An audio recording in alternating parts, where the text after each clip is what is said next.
So, based on Melton insights, I would like to move on to the next topic, regulation. We heard it. It's really important that there are also things happening, changing, and I'm honored to have Hester Peirce, SEC Commissioner, with us to discuss this topic. The discussion is led by Günther Dobraus, who will interview Commissioner Peirce. So, dear Hester, dear Günther, welcome to our virtual day, and I would say the stage is yours. Thank you so much, Nicolo. It's great to be back, and it's in particular great to see you again, Hester. Thank you so much for making time for us to have this discussion. Well, Günther and Nicolo, it's great to be here, and I appreciate the opportunity. I have to, of course, start with my disclaimer, which is that the views that I represent are my own views and not necessarily those of the Securities and Exchange Commission or my fellow commissioners. Well taken, and thank you for that.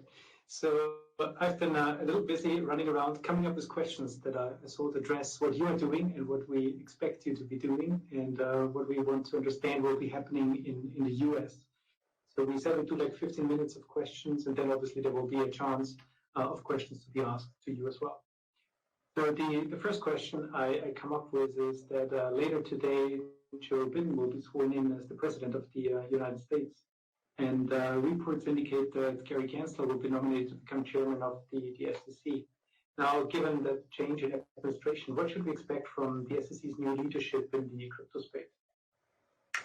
Well, it is a big day in the United States, and in a few hours here, we will have a new president. And one of the things that he gets to do is he gets to name a new chairman of the SEC. And he has indicated that person will be Gary Gensler, and now that Gary has been named, he'll still have to go through a process of being officially nominated, then being confirmed by the Senate, which requires him to go through a hearing process, and that can take a little bit of time. So we don't know when he will start at the SEC, and of course he has to get confirmed, so it's not a definite yet.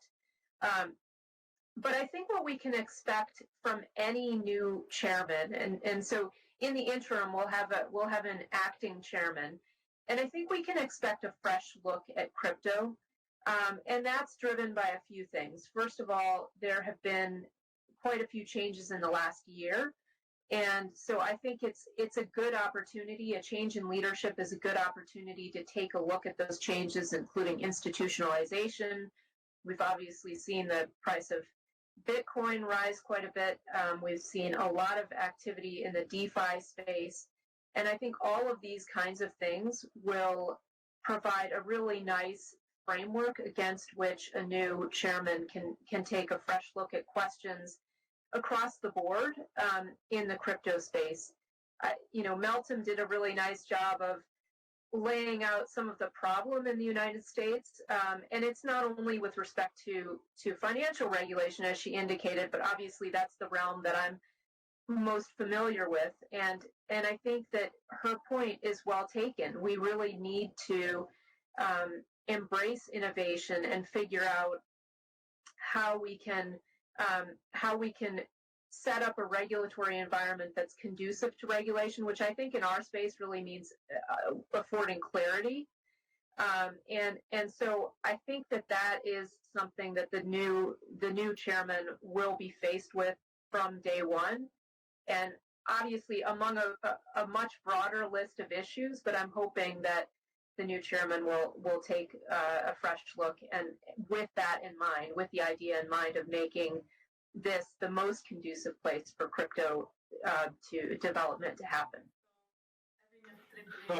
Ma guarda, c'è Melton We're sharing, we'll be watching out obviously what is happening. Another important question I have is one of the issues you've been outspoken on is the need for the SEC to provide clarity on how registered entities can custody digital assets. And on December 23rd, the SEC issued a statement and requested comment regarding the custody of digital asset securities by special purpose broker dealers. Can you maybe tell us more about what the statement does and what you're hoping to see in response from market participants? Where do you think the Commission goes from here on custody assets? Yeah, I'm glad you asked about that. In the days before the holidays, there were a number of important things going on in terms of crypto regulation here in the United States. So this one I hope did not fly under the radar. It's something that I've been hoping that we would offer some clarity on for quite some time, namely, how does a broker-dealer custody digital assets? Now, this particular guidance was quite narrow in the sense that it applies only to digital asset securities, and it's really offering clarity with respect to one of our important rules for broker-dealers, and it's sort of saying this is how you can comply with that rule in terms of holding digital asset securities, and there are a number of conditions applied in that relief, and they're quite restrictive conditions. I guess foremost among them, you have to be a special purpose digital asset securities broker, which means that you can only hold digital asset securities. You can't hold any other kinds of digital assets. It's just digital asset securities. And there are a number of other conditions imposed. And importantly, it really is a request for comment. So we're urging people to weigh in and tell us what longer term relief might look like in this space. React to the conditions that are in that relief, tell us what needs to change. And so I think this is one small step in the bigger questions about custody. There are questions about custody not only for broker-dealers, but also for investment advisors. And so those are things that we're also seeking comment on the investment advisor side. We recently actually put out another statement that was requesting comment on the investment advisor side, and that came in response to an action that the state of Wyoming took. The state of Wyoming issued a no action letter saying that one of the entities that they regulate was a qualified custodian under our Investment Advisors Act. And we responded and said, well, wait a minute, because that's our space, and so we want to have a say in that as well. And so we have a statement out on that, and I hope people will comment on both. Very good. Last year, you proposed the 3% safe harbor from the provision of the U.S. federal securities laws so that projects can develop without the burdens associated with registrations. Can you share with us your latest thinking on the proposal and where they are in prospect of moving it forward under the new administration? Well, so I got a lot of great feedback on this proposal, and essentially the safe harbor proposal addresses a concern that I've seen, which is that once you come up with a network and you've developed the network and you're ready to launch it, you run into the situation that your launch might be considered to be a securities offering in the United States. And so if you can't prove that your token is functional from day one, or that your network is decentralized, you may very well run into a situation where under the securities laws, it's treated as a securities offering. And so the safe harbor was intended to give people a 3-year period within which to establish the functionality and decentralization of the network, and therefore to move beyond the securities laws. And in that intervening 3 years, you would comply with some disclosure requirements, which would provide those purchasers of tokens some information about you, the development team, and about the token economy. And it would also make sure that the anti-fraud provisions of our securities laws applied so that you couldn't lie about those things. So that was the initial proposal. As I said, we got a lot of great feedback. We're looking at ways to incorporate that feedback. Again, as I mentioned at the beginning, a change in chairman is a real opportunity for us to take a fresh look at things. And so one of the things I hope to do is to talk to that chairman about the safe harbor. And as a lot of people know in this space, Gary Gensler actually has a lot of knowledge about crypto because he's been up at MIT working on these very issues. And so he's aware of the safe harbor, and it's a conversation that if he is confirmed as chairman, I will certainly have with him. again, I'm not wedded to the particular safe harbor that I propose, but I'm hopeful that we can think about something like that that would cover the issuance of new tokens, that would allow token distribution events to happen in a way that's compliant with the securities laws. Yes, I think we agree with your fingers crossed on this one. Another US regulator, FinCEN, recently proposed rulemaking that would mandate many service businesses and banks to submit reports, keep records, and verify the identity of customers in relation to transactions of digital assets held in unhosted wallets. Have you had a chance to review this rulemaking? And if so, what are your thoughts as the impact this would have on the industry? I have reviewed it, and I think lots and lots of other people have. That rulemaking got, I think, over 7,000 comments or something like that. So it was another one of the before the holidays regulatory surprises with a very short initial comment period. But FinCEN has actually extended that comment period and has invited more comment. It's extended it a couple times actually, and so the comment period on that, I believe, is still open. I did not submit a comment, but I did have a chance to take a look at the rule proposal and have a number of thoughts about it. Specifically, I think it's a great opportunity. I'm always looking for opportunities to kind of rethink our regulatory approach. And I think this is a great opportunity for us to think about the application of our Bank Secrecy Act rules and try to think about, as a society, are we getting that balance right? And that's something that the FinCEN proposal actually laid out really nicely. It asked a number of questions along those lines of what is the right balance here. I think that we, and I've said this in other contexts where the SEC is the direct regulator, we really do need to be careful when it comes to surveilling the transactions of individuals who are not suspected of any wrongdoing. Wholesale surveillance of their financial transactions is really concerning because financial transactions are ultimately expressions of who you are as a person and what you do, what you're buying, what you're interested in. And so if we surveil those, then we actually know quite a bit about you. And that goes a bit against the grain of what the freedoms that we take really we take as very important in the United States. So that's one aspect I think is important.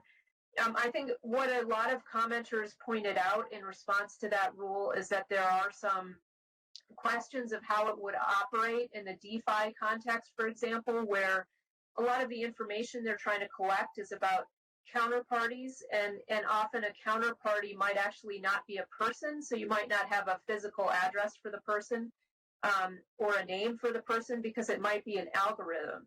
And so how do you when you have a smart contract, how do you actually identify a person or a physical address? Another concern that I have that's much more directly related to my role as a securities regulator is that the rule did not cover broker-dealers and investment companies, but there were questions about whether it should be extended to broker-dealers and investment companies. And my response to that would be no, don't extend it, because the SEC has been a bit slow in getting guidance out there for broker-dealers and investment companies as it relates to crypto. And so I'm concerned if we add then another layer of regulation at a time when we're just starting to provide clarity at the SEC. So we'll see what happens with that rulemaking. I think, as with many other things, with the new administration, everything gets kind of a fresh look. Everything that's in process will get a fresh look. And so I look forward to seeing what FinCEN does with that. But again, they have really urged people to comment and have received lots of comment. Perfect. So you can see me now. That means that we have 5 to 10 minutes left. So Günther, if I may, I would want to ask some questions from the public as well. But just one point has to come back on what Melton said also. I mean, it was really clear that regulation plays, as last year, we heard it also already last year at the conference, that regulation is playing a key role here. So what are you saying about Christine Lagarde, who called for a regulation for Bitcoin. And moreover, that these discussions are coming up again. Is that counterproductive from that, what we heard from Meltem? Or is it like, okay, it has to be done to move forward? What is your opinion there? Well, it depends how it's done. And I mean, if the goal is to provide regulatory clarity, that is a good thing. One thing we've noticed with looking at the history of innovation is that if you have a regulatory framework that is clear but allows a fair amount of play, a fair amount of trial and error, that is more likely to produce usable innovation than one that really tries to tightly control everything. And so I think comments, again, I understand why Christine Lagarde and others are interested in Bitcoin. They're seeing more interest in the institutional space. They're seeing rising prices. Yesterday in her testimony before the Senate, likely incoming Secretary of the Treasury, she's been nominated for that post, Janet Yellen, also spoke about crypto, and she mentioned her concerns about illicit activity. So I think there needs to be more discussion of this space and explanation to people who are in positions of authority that there is a lot of activity going on here, and that the focus on illicit activity with respect to crypto sometimes ignores the fact that that there's a lot of illicit activity that occurs with cash as well, and so you can't rule out the positive, and I think we really need to emphasize that point, that there's a lot of positive activity going on. Okay, so I would just then go to the next question, which is somehow connected to that question also, and to what you said just now. So from Daniel, a question: what is your personal opinion and views on the DeFi space then? Well, I think that the DeFi space has been really booming this past year, and I think there's a lot of really interesting thought going into these products that are being created. I always urge people to please consider, especially when you're doing things in the United States, please consider the potential interactions with the securities laws. A lot of the things going on in the DeFi space probably do not touch upon the securities laws, but there are others that might. And so if you're creating any kind of derivatives transactions, if you're doing creating a decentralized exchange, you need to think about whether what's being exchanged are securities, and if they are, whether there is an interaction with the securities laws. It's an area I hope that we will provide more clarity at the SEC, and so if people have particular questions, I urge them to come in and talk to us. Good. So I'll just go through the next questions, Hester. So we have also another question. So we heard also from Meltem in the sense of a lot of things going to change in the future. There needs to be, well, also an orientation towards those changes. So how can the SEC, if at all, of course, make sure that regulations stay on top of the fast changing financial markets? What is your thought about that? Well, I think, again, what we need to do is provide fairly wide breadth for innovation to happen, provide guide rails on the outside, but allow a lot of experimentation to happen.